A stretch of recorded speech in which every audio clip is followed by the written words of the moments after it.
Queridos irmãos e amigos, que Jesus abençoe a todos. Conta o evangelista Mateus que naquela manhã Jesus caminhava em direção à casa de Jairo. E enquanto caminhava, grande multidão seguia o mestre.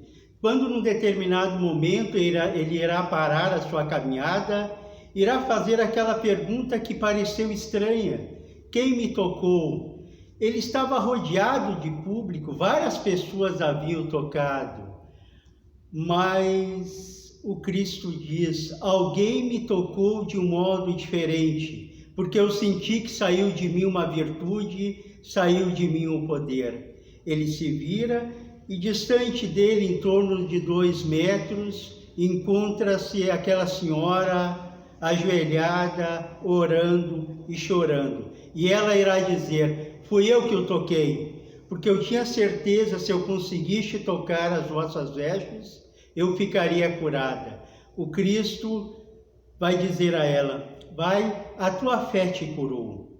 O mestre poderia ter dito diferente. Ele poderia ter dito: vai, eu te curei, eu sou o mestre, eu sou o todo-poderoso. Mas ele quis colocar à conta dela a busca da cura. E efetivamente, aquela mulher havia 12 anos doente. E a doença, quando se torna crônica, ela se torna desafiadora. Mas ela tomou, na acepção da fé, aquela possibilidade de ir buscando o mestre, se aproximando dele, conseguir a cura. E assim ocorre. O Cristo, que naquele momento produz a cura naquela irmã, ele irá promover aquela cura que se diz cura integral, a cura não tão somente do corpo físico transitório, mas do ser espiritual que todos nós somos, do ser sistêmicos que somos. Ao longo da história da humanidade, nós vamos observar que sempre esteve presente aquela ideia de doença ou saúde relacionada ao corpo físico, ou doença ou saúde relacionado ao ser integral que somos, corpo físico e corpo espiritual. Tanto é assim que na história antiga vamos encontrar 5 séculos antes do Cristo a escola de Hipócrates, que dizia: em termos de saúde ou doença, não somos tão somente corpo físico, mas ser integral. Essa escola na Grécia, 5 séculos antes de Cristo, rivaliza com uma outra escola chamada Escola de Galeno, 2 anos depois do Cristo, que dizia: saúde ou doença está relacionado com o corpo físico tão somente. Então, ao longo dessa história que a humanidade se vê presente com saúde ou doença, vamos encontrar esses 2 antagonismos, essas 2 ideias, ora relacionando saúde ou doença ao ser integral que somos, ora relacionando saúde ou doença ao ser físico tão somente. Tanto é assim que quando nós nos colocamos perante alguém, perante um profissional médico, especialista, e se ele for especialista de uma partezinha muito pequena do corpo físico, ele pode ser especialista da visão, ele é um oftalmo. Ele vai examinar uma parte muito restrita do corpo físico, mas após a sua análise ele vai dizer: há aqui saúde ou há aqui doença. Ele pode ser um especialista em punho, um especialista em joelhos, e ele vai fazer a sua análise voltada a uma partezinha muito pequena deste corpo físico. Ele pode pedir uma biópsia de um grupo de células, levar ao microscópio eletrônico e dizer: há efetivamente aqui um câncer. Mas se esse profissional médico faz essa análise e chega à sua conclusão que há efetivamente saúde naquele corpo, nós não podemos que ele está totalmente isento de dificuldades. Por quê? Porque grande número, especialmente na sociedade contemporânea dos indivíduos que estão aqui na Terra, são aqueles que têm um corpo físico sem nenhuma patologia, mas têm doenças psiquiátricas, por exemplo. E ele tendo uma doença psiquiátrica, ele é o doente mais grave. E há uma estatística que refere que este doente psiquiátrico, muitas vezes, ele guarda silêncio com relação a doenças orgânicas, ou seja, ele é o doente mais grave porque é psiquiátrico, mas apesar de se alimentar mal, conviver na sociedade de um modo precário, ele guarda silêncio com relação à doença orgânica. Mas se esse indivíduo é analisado na sua parte psiquiátrica e não tem nenhuma dificuldade, na sua parte física igualmente não há, nós não podemos dizer que ele não tem problemas, porque encontramos presentemente muitos daqueles indivíduos com dificuldades na sua parte emocional. É o transtorno obsessivo compulsivo, são as fobias, são as dificuldades todas da emoção que fazem com que esse indivíduo tenha dificuldade no ir e vir, tenha dificuldade no convívio em sociedade, e essa dificuldade representa a doença. Mas se esse indivíduo é analisado na sua parte emocional e não há nenhuma dificuldade, na sua parte psiquiátrica igualmente não há, e na sua parte física não tem nenhuma dificuldade dessa ordem, nós não podemos dizer que ele está isento de problemas, porque todos nós aqui na Terra temos aquela doença muito bem estudada, explicitada por Joana de Ângeles e o Espírito Hamed, que são as doenças da alma. Então são aquelas doenças relacionadas à violência, ao apego à materialidade, às doenças, relacionadas com o aspecto espiritual da criatura humana. Então aqui todos nós somos doentes de uma forma ou de outra forma. Se nós fôssemos escanear saúde ou doença, nós poderíamos ver na parte mais de fora do corpo físico, indo para dentro do ser, chegando até lá no corpo espiritual. E vamos verificar que nessa nossa análise do indivíduo, na sua totalidade, certamente nós vamos encontrar doenças. Porque, invariavelmente, quando nós perguntamos se a pessoa é doente, ela vai fazer referência às doenças do corpo físico. Aquela doença que faz com que o indivíduo tome um determinado medicamento ou que o indivíduo, de alguma forma, faça algum tipo de terapia. Mas a doença, ela avança muito nessa nossa análise. E se nós vamos observar ao longo das últimas décadas, vamos ver que essa ideia de saúde ou doença tem se alterado ao longo do tempo. Tanto é assim que até algumas décadas atrás se tinha uma ideia muito clara que todas as doenças que nos atingem, em torno de 90% delas explicitamente, são aquelas doenças relacionadas à genética. Ou seja, o indivíduo tem os genes para determinada doença e irá desenvolver ou não a patologia de acordo com esse aspecto genético. Mas ultimamente, especialmente nas últimas décadas, temos observado que, além da genética, nós temos aquilo que a ciência moderna está nos colocando como a epigenética. O que é a epigenética? O indivíduo tem os genes para a doença, mas ele irá desenvolver ou não a patologia de acordo com o seu pensamento, de acordo com as suas escolhas religiosas, de acordo com o que fala, de acordo com o que vive. Ou seja, o indivíduo vai desenvolver saúde ou doença de acordo com aquilo que ele está fazendo da sua vida.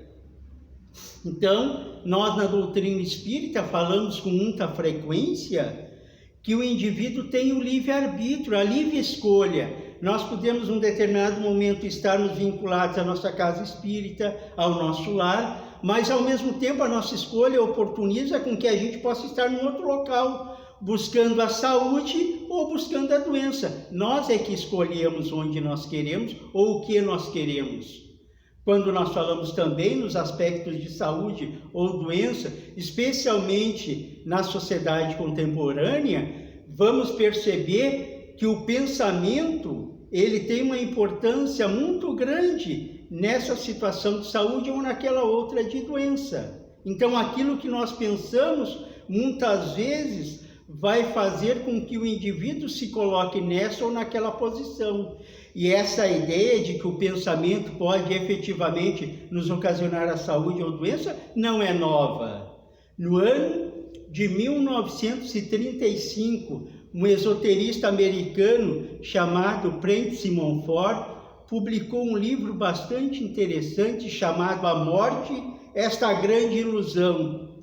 E lá no capítulo 9 da referida obra, o autor faz uma análise bastante interessante. Ele dá um exemplo. Ele diz assim, que se no momento da refeição, aquelas pessoas que estão ao redor da mesa, né, se tem ali naquela ocasião uma discussão, se tem ódio, se tem rancor, muito da dispepsia que advirão daí. O que é a dispepsia? É a má digestão. Será muito menos pela qualidade do alimento e muito mais pelo envenenamento mental ocasionado pelos pensamentos e emoções daquelas pessoas. Quando ele publicou isso no ano de 1935, passou a conta de fantasia. Não se acreditava à época que o pensamento pudesse ter algum tipo de repercussão no corpo físico. Daí, na década de 80, uma farmacêutica americana, concluindo seu curso de pós-doutorado em farmácia, farmacêutica essa chamada Candice Pearce, publica algo muito significativo relacionado ao pensamento e à emoção. Candice Pearce, após os seus estudos, conclui que toda a emoção que o indivíduo vivencia no seu dia a dia vai fazer com que uma glândula que nós temos lá no cérebro, chamada hipotálamo, coloque na corrente sanguínea determinados peptídeos, determinados hormônios que vão fazer com que o indivíduo tenha saúde ou tenha doença. Então, se nós temos aquelas emoções harmônicas de paz, de tranquilidade, de religiosidade, de amor e de fraternidade, vão fazer com que o hipotálamo coloque na corrente sanguínea esses peptídeos, que são esses produtos químicos, que vão fazer com que atue sobre todas as células do corpo físico, especialmente num sistema chamado sistema imunológico. E esse grupo de emoções positivas atuando sobre o sistema imunológico vão fazer com que esse sistema seja otimizado, ou seja, tenha mais harmonia e, portanto, mais saúde. Mas, ao contrário, se o indivíduo no seu dia a dia vivencia emoções desarmônicas, raiva, ódio, rancor, medo e todas as outras, vão fazer com que o hipotálamo coloque na corrente sanguínea outros tipos de peptídeos, outros tipos de hormônios que vão desequilibrar, desarmonizar o sistema imunológico, fazendo com que o indivíduo tenha doença. Então, muitas vezes, nós vamos observar esses aspectos no nosso dia a dia, na prática.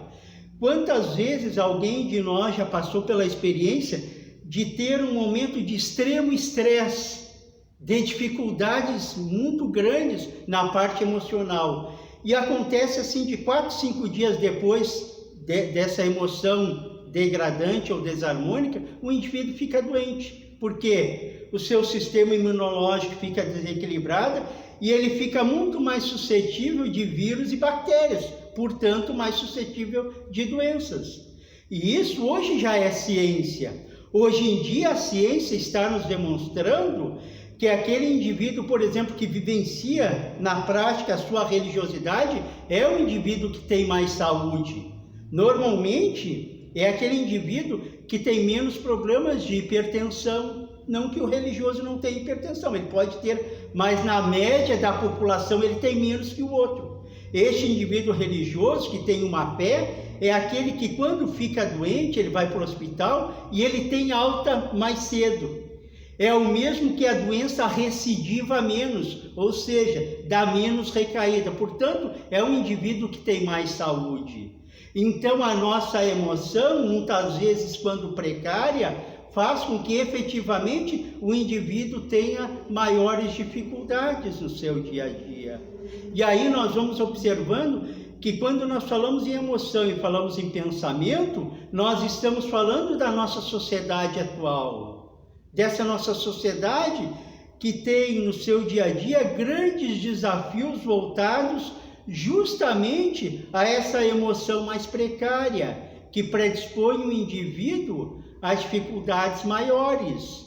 Então, este indivíduo vai buscar a saúde ou a doença de acordo com aquilo que ele está pensando, de acordo com aquela emoção que ele está vivenciando no seu dia a dia. Também cabe ressaltar que Manuel Filomeno de Miranda, através da mediunidade de Edivaldo Pereira Franco, vai nos apresentar uma série de doenças que estão presentes na nossa sociedade. Doenças essas que vão ter repercussões no indivíduo de acordo com as suas condições. Então nós observamos, por exemplo, que ele vai chamar de doenças próprias do mundo físico. É aquele indivíduo que, vivendo no mundo que é físico, tendo um corpo físico que também é dessa natureza, com o passar do tempo vai percebendo que o seu corpo vai desgastando. E com isso vem vindo as dores, as dificuldades, as doenças. É próprio desse mundo onde nós estamos. Então, por exemplo, quem passou já dos 40 anos, eu passei há muito tempo disso, né? A gente fica um pouco em pé, o caminho começa a doer os joelhos, começa a doer os tornozelos, a coluna dói. E se a gente for ficando mais tempo por aqui, mais dores vão se apresentando. Mas tem aquelas doenças bem interessantes que ele chama de doenças depurativas. O que são as doenças depurativas no dizer de Manuel Filomeno de Miranda? São aquelas doenças que, dada a sua agressividade, dada a sua intensidade, fazem com que destrembelhe o corpo físico e o indivíduo retorna ao mundo espiritual. Quando bem trabalhado essa doença, ele retorna em melhores condições, porque muitas das suas mazelas ficam aqui, são drenadas para cá e ficam aqui no corpo físico. Ele volta espiritualmente em melhores condições, quando bem trabalhadas nessas patologias. Mas o exemplo típico e clássico dessa doença depurativa seria o câncer, por exemplo, né? Mas nós temos aquilo que ele chama, Manuel Filomeno de Miranda chama, de doenças auxiliares. O que são as doenças auxiliares? São aquelas doenças promovidas pela espiritualidade superior para que a gente tenha saúde. Olha só, parece um paradoxo, né? Doenças promovidas pelos bons espíritos para que a gente tenha saúde. E dou alguns exemplos para vocês. É muito comum, após acontecer algum acidente aéreo, por exemplo, 4, 5 dias após o acidente, onde todas as pessoas desencarnaram em função daquele acidente, alguém dizer o seguinte: eu era para estar naquele voo, mas fiquei doente e não pude embarcar. Era a espiritualidade tirando aquele indivíduo daquele acontecimento. Ele não estava enquadrado para passar pelaquela problemática. Nós vemos também muitas vezes nos desastres coletivos, os indivíduos são retirados daquele momento justamente porque não terem necessidade de passar por ali. E nós temos um exemplo bastante interessante, né, dessas doenças auxiliares, porque ocorreu na casa espírita. Aquele nosso irmão espírita, que era, né, profissional do volante, ele dirigia um ônibus, ele num determinado momento tinha que renovar a sua CNH, e ele já tinha dificuldade num dos olhos, ele tinha dificuldade em ver. Ele então, num determinado dia, foi lá fazer um exame, um oftalmo, não é? O exame lá do Detran, o oftalmo do Detran examinou aquele nosso irmão e disse: olha, infelizmente não tem mais condições de trabalho, eu vou reprovar, né? O que ele fez? Ele procurou consultar um outro oftalmo, né? Refez os óculos e foi para análise com o mesmo oftalmo lá do Detran. O médico examinou ele de novo e disse: olha, eu vou ter que te reprovar. Ele disse: mas doutor, eu refiz os óculos. Não tem mais condições. Daí ele teve uma ideia interessante. Ele procurou descobrir o endereço do consultório particular daquele médico lá do Detran. Pagou a consulta, foi lá nele, o médico examinou, refez os óculos e ele voltou para o teste com o mesmo médico. Chegando lá, o médico examinou e reprovou ele. Mas ele disse: doutor, o senhor está reprovando algo que o senhor mesmo fez. O médico ficou muito constrangido, mas reprovou ele. Daí esse nosso irmão, na casa espírita, foi para o atendimento espiritual da casa, muito triste, disse: olha o que os obsessores fazem, e começou a contar o que tinha havido. Daí o orientador disse assim: não foram os obsessores que fizeram, fomos nós que fizemos. Tu já não tinha mais condições para dirigir, olha a tua responsabilidade em dirigindo o ônibus com as pessoas que lá estão, né? Então nós preferimos te tirar de qualquer acontecimento mais infeliz. Então nós promovemos essa situação. Essas são as doenças auxiliares. Emmanuel, através da mediunidade de Francisco Cândido Xavier, num livro extraordinário chamado O Consolador, irá estabelecer um conceito de saúde bem interessante. Vai dizer o benfeitor amigo: saúde é a perfeita harmonia da alma. Ele não diz que saúde é a perfeita harmonia do corpo físico, não. Ele diz que saúde é a perfeita harmonia da alma, mas ele vai dizer mais. Ele diz assim: saúde é a perfeita harmonia da alma. E muitas vezes nós temos que ter doença física para ter saúde da alma. Olha que interessante. Então muitas vezes nós vemos na nossa casa espírita muitos dos nossos irmãos chegarem em busca da solução de um problema mais imediato para o corpo físico, porque esse irmão que chega nessas condições, e muitas vezes ele não tem conhecimento espiritual, ele não tem conhecimento do Evangelho, e daí ele começa a vir à casa espírita, começa a observar, não é que a vida não é tão somente esse aspecto material, começa a conhecer o Evangelho, a dimensão espiritual, e daí toma outra ideia de saúde ou doença. Então, por isso que o benfeitor amigo diz que saúde é a perfeita harmonia da alma. E o Chico nos dá 2 exemplos deste conceito do benfeitor amigo. Vai dizer o Chico daquela nossa irmã que oportunamente, acompanhada pelo seu filho adolescente, vai procurar o Chico em Pedro Leopoldo, muito triste e aflita.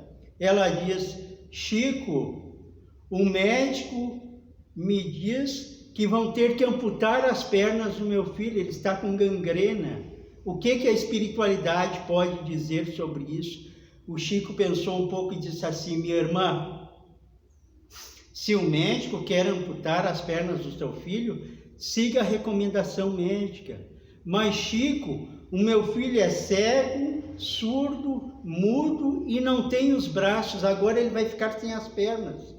E o Chico diz assim para ela: minha irmã, esse teu filho, nas últimas 10 encarnações se suicidou. Então ele está criando um automatismo para o suicídio. E aí nessa encarnação, apesar de ele ser cego, surdo, mudo e não ter os braços, ele já está pensando um modo de encontrar uma ponte e se jogar para lá. Então, para ele, a amputação das pernas é o remédio, porque daí ele vai ficar na cama e não vai ter como se suicidar. E ele implorou, antes de vir para essa vida, que não deixasse se suicidar. Então, para ele, o remédio é mais doença, para ele, espírito. Mas o Chico nos traz um outro exemplo bastante interessante, daquele nosso irmão que hoje é um trabalhador conhecido no Brasil inteiro, um expositor espírita. Ele, quando bem jovem, procura o Chico em Uberaba e diz assim: Chico, eu estou muito mal. E o Chico, naquela simplicidade dele: mas tu vê, meu irmão, né, eu tenho glaucoma, eu tenho problema cardíaco, mas Chico, o médico diz que eu vou morrer. Mas, meu irmão, todos nós vamos morrer, meu irmão. Mas, Chico, o médico diz que a minha vida está por um fio. O Chico parou um pouquinho, olhou para ele e disse assim: mas o médico diz que fio é esse? Se é um fio de algodão, um fio de nylon ou um fio de aço? porque a espiritualidade que está aqui junto de nós está me orientando a te dizer: trabalha no bem, que nós engrossamos esse fio. Trabalha no bem, sai de dentro de si em favor do outro. E quando nós falamos em saúde ou doença, buscamos especialmente no Evangelho do nosso Mestre, Evangelho de Lucas, aquela passagem que nos mostra a grandiosidade deste conceito de saúde ou doença. Aquela então que refere àquela manhã radiosa em que o Cristo chega na cidade de Jericó. Naquela cidade de Jericó existia um cego chamado Bartimeu, que vivia à beira do caminho pedindo esmola. E aquele cego, então, em percebendo a chegada do Cristo, apesar de ser cego, ele, pelas vias interiores da sua sensibilidade, percebe que está em presença daquele Messias anunciado séculos e séculos antes pelos profetas. E como sempre acontecia quando Cristo estava em sociedade, em público, ele estava acompanhado de grande multidão. Então Cristo chega naquela manhã em Jericó. Bartimeu está jogado lá, o Cristo vem passando e ele percebe que está em presença do Rabi. Ele então grita: Jesus, filho de Davi, tende misericórdia de mim. E o Cristo vai passando. Jesus, filho de Davi, tende misericórdia de mim. E o Cristo vai passando e ele grita mais alto: Jesus, filho de Davi, tende misericórdia de mim. Os discípulos do mestre vão até aquele homem e vão chamar sua atenção: para de incomodar o mestre. Jesus percebe aquilo e para a sua caminhada. E aí é muito interessante essa passagem, porque tem um aspecto psicológico assim grandioso. O Cristo para, rodeado de grande multidão. Lá adiante está Bartimeu, que é cego, está jogado lá adiante. E o Cristo para atendê-lo. O que seria, mais fácil, vamos dizer assim? O que seria o normal acontecer? O Cristo chegar até aquele homem e ajudá-lo. Mas o Cristo não faz isso. O Cristo chama Bartimeu. Olha o sentido psicológico disso. Porque se ele fosse até lá, ele só estaria reforçando as impossibilidades daquele homem. Então ele chama Bartimeu, não é? E aí nós vamos ver também, encontramos especialmente no Evangelho de Lucas, a pedagogia de cura do Cristo. Para cada cura ele utiliza de uma pedagogia própria, mostrando para aquela pessoa que é curada, mas mostrando para nós outros o seu proceder, a pedagogia própria de quem auxilia o próximo. Então ele não vai até Bartimeu, mas pede que Bartimeu venha até ele. E aí a descrição de Lucas é magnífica. Ele diz assim: Bartimeu levanta, tira de si a túnica e vai em direção à multidão. Olha o sentido psicológico disso. Vai dizer assim: Bartimeu levanta, dizendo com isso que quando nós estamos doentes, nós não devemos ficar atirados, jogados à própria sorte. Nós temos que reagir, nós temos que buscar. Então Bartimeu levanta, tira de si a túnica. O que é a túnica? A túnica é aquilo que me esconde, que não me mostra. Quando ele tira, ele se mostra qual efetivamente ele é. Um homem semelhante a nós outros, com as suas dificuldades, com a sua precariedade emocional, e ele vai em direção à multidão. Que multidão é essa? É a multidão da sua baixa estima. É a multidão das suas dificuldades emocionais, e ele se coloca frente a frente com o mestre. Se ele enxergasse, se ele tivesse visão, ele estaria olhando nos olhos do Cristo, mas ele é cego. E é interessante que ele se coloca lá em Jericó frente a frente com o mestre. Mas nós temos um outro evangelho, que é o Evangelho de Mateus, numa outra passagem que o Cristo está em Jericó, que nós vamos ver algo semelhante. E é interessante também ressaltarmos que no Evangelho do Cristo, no mínimo em 4 ocasiões, nós vamos encontrar a comparação entre essa cidade de Jericó e a cidade de Jerusalém. Porque Jerusalém ficava mais ao alto. A distância entre Jerusalém e Jericó era em torno de 25 quilômetros. E Jerusalém era a cidade dos templos, era a cidade religiosa. Já Jericó, uma das cidades mais antigas da terra, era uma cidade mercantilista, portanto, uma cidade material, vamos dizer assim, não é? Nós vamos encontrar então essa outra passagem aí de Mateus, em que o Cristo também chega à cidade de Jericó. E vai contar Mateus que em Jericó existia um outro homem, conhecido de todos nós, né? Chamado Zaqueu, publicano. Zaqueu era um publicano, um coletor de impostos, um homem que enriquecera, né? Cobrando impostos dos outros. Portanto, ele era um funcionário público de Roma. E ele sofria, naquela sociedade de Jericó, um preconceito muito grande. Era muito mal visto, né? Zaqueu naquela sociedade. E Zaqueu, vendo que o Cristo estava chegando à cidade, e sabendo que ele iria passar por determinado local, ele, sendo um homem de baixa estatura, ele procurou subir numa árvore para ver o mestre. Ele sobe lá, e quando o Cristo está passando por aquele local que ele estava, o Cristo olha para cima e diz assim: Zaqueu, dá-te pressa em descer daí, porque hoje eu vou me hospedar na tua casa. E ficou sem compreensão para as pessoas, porque as pessoas comentaram assim: mas tanta gente boa na cidade vai ficar logo na casa de Zaqueu?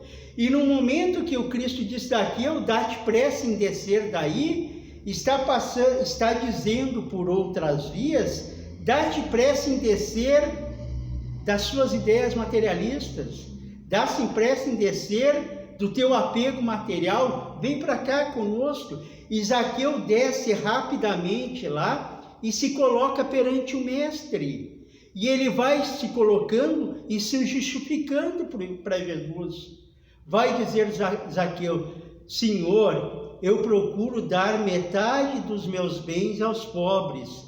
E se eu erro com relação ao outro, eu pago em dobro. Ele já conhecia o Código de Defesa do Consumidor, artigo 111. Zaqueu já praticava aquela época. E daí o Cristo vai dizer para ele algo interessante que diz em várias outras passagens: eu vim não só para aqueles que têm saúde, mas eu vim para os doentes, né? Agora, no Evangelho de Lucas, o Cristo está perante Bartimeu, frente a frente com Bartimeu, e o Cristo irá fazer aquela pergunta mais estranha de todo o Evangelho, mais estranha. O Cristo olha para Bartimeu e diz assim: Bartimeu, que queres que eu te faça? Mas será que o Cristo não está vendo que o homem é cego? Claro que está vendo. O que ele quer dizer com aquilo? Bartimeu, que queres que eu te faça? O Cristo, na verdade, está dizendo para nós hoje, mais de 2000 anos depois, ele está dizendo assim, ó: Bartimeu, eu sou o Cristo. Eu posso te atender na totalidade do que tu necessita. Tu tem as tuas carências. Entre tudo aquilo que eu posso te fazer e aquilo que tu necessita, o que tu queres? Ele está dizendo para nós hoje. Nós nos colocamos em muitas ocasiões dentro da casa espírita. E na casa espírita tem toda a espiritualidade superior. Eles podem nos dar em abundância aquilo que nós necessitamos. Cada um de nós tem as nossas carências. Entre tudo aquilo que a espiritualidade pode nos dar e aquilo que nós necessitamos, o que nós queremos, nós é que sabemos. Porque se eu me coloco na casa espírita, no momento do passe, por exemplo, mas eu me coloco lá não acreditando em nada do que está ocorrendo ali, eu vou receber nada ou quase nada. Se eu estou na casa espírita, mas pensando no que eu perdi lá fora para estar ali, eu vou receber nada ou quase nada. Mas ao contrário, se eu me coloco ali com fé, se eu me coloco ali com confiança, eu vou receber em abundância. Eu é que decido o que eu quero. Era isso que o Cristo estava a dizer para Bartimeu: Bartimeu, que queres que eu te faça? E aí Bartimeu foi muito esperto. Ele disse: Senhor, eu quero voltar a ver. E olha que interessante que ele diz: eu quero voltar a ver. Ele não diz que queria enxergar, porque ver e enxergar são coisas diferentes. Nós enxergamos quando essa luz bate no cristalino, vai a informação pelo nervo óptico numa região do cérebro chamada occipital. Daí nós enxergamos. Ver é muito mais que isso. Ver é perceber a realidade espiritual na nossa vida. Ver é perceber que nenhum de nós é um coitadinho que está aqui na terra jogada à própria sorte. Não, nós temos Deus e sua justiça junto de nós.